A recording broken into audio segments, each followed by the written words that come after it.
Hello and welcome, beautiful people, to a healthy dose. I am Dr. I. Let's get healthier, happier, and stronger together. In this video, I will give you 8 tips on how you can deal with depression if you are a parent with depression. Before we begin, if you are a parent with depression, I want you to never lose hope. A brief introduction. If left untreated, depression can affect your ability to take care of yourself and your kids, and this can have a lasting effect on your children's lives. Therefore, it's important to get help.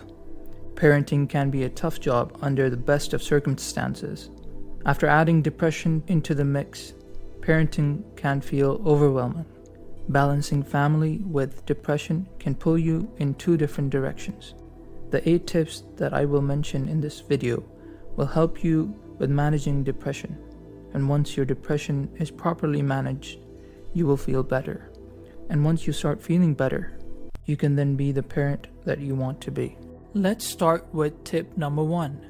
The first tip is to seek out help. Asking for advice from friends and family members can be helpful, especially if they have kids too, and if they have gone through something similar.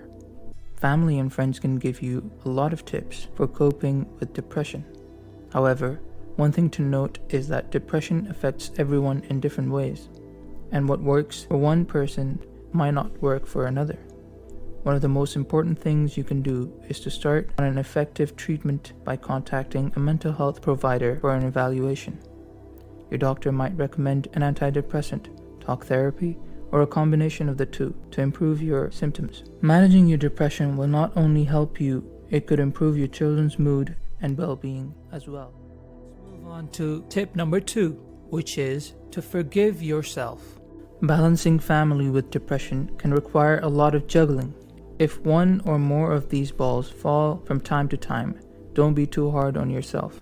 Recognize that you are doing your best. No one expects you to be perfect. Nobody is perfect. Remember that more than 17 million adults have depression, and many of them are parents just like you. Consider yourself part of a tribe. Forgive yourself and move forward. Alright, so tip number 3 is finding the right balance. When you are dealing with parenthood and depression at the same time, especially if you also work, you may have little time left in each day to nurture yourself. Please keep in mind that self-care is essential for managing depression. You can make sure that you are taking care of yourself by eating a nutritious diet, getting enough sleep, exercising. You are probably thinking that I don't even have time to do things that are much more important. How will I fit in exercise into my schedule? Don't worry. You don't have to exercise for an hour. 10 to 15 minutes of exercise every day is sufficient. You can also take care of yourself by finding time to do things you enjoy. Finding the right balance can help you cope better with your symptoms and the demands of parenthood. Let's move on to tip number 4, which is to find a support network. Depression can be so much harder when you try to handle it alone. Although depression will make you feel isolated, you have to remind yourself that your friends and family want to help you, and that they may be intimately familiar with depression too. Don't be afraid to turn to people who can care for and support you. Your support system could be made up of friends, siblings, neighbors, your partner, and coworkers. If you don't already have people whom you can rely on, don't worry. You can join a depression support group, either online or in person. In these depression support groups, you will meet people who have been in your shoes and who can offer advice that they have learned from managing their own depression. Tip number 5 is to use shortcuts when you need them. You don't have to be a super mom or a super dad every day. Don't push yourself too hard when your energy and mood are low. Hire people to mow the lawn, clean your house, go grocery shopping for you, and do other household chores if you can't handle them yourself. And if you need a temporary break from your kids, ask family or friends to babysit for the night. Everyone needs a break every so often. This will help you refuel and reset so you are better able to take on your everyday responsibilities. Tip number 6 is to adapt activities to how you feel. You may not always be up to doing activities like playing tag or taking your kids to the park, especially when you are exhausted from balancing work and family with depression. This is okay. There are a lot of low-key things you can do and still spend some time together as a family.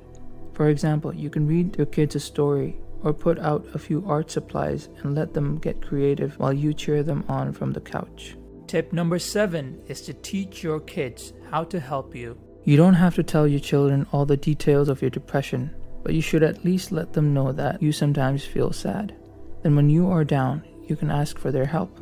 Many kids enjoy pitching in, especially when they know their efforts are needed and appreciated. You may have them assist with light chores like washing the dishes, setting the table, or cooking dinner to give you a break. Kids love playing house, and emulating their adult role models and activities you view to be chores may seem like fun make-believe to them. And the final tip number 8, is to leave the house every once in a while. Being isolated can make you feel even worse when you are depressed. Try to get out of the house. It's good for your kids too. Go to the park, do story time at the library, or join a playgroup of children your kids' ages. These activities will give you a chance to spend time with other parents. Just having that human-to-human connection can make you feel better. And you might find someone else who has been through the same struggles with depression. Thank you for watching. Please like, comment, and subscribe.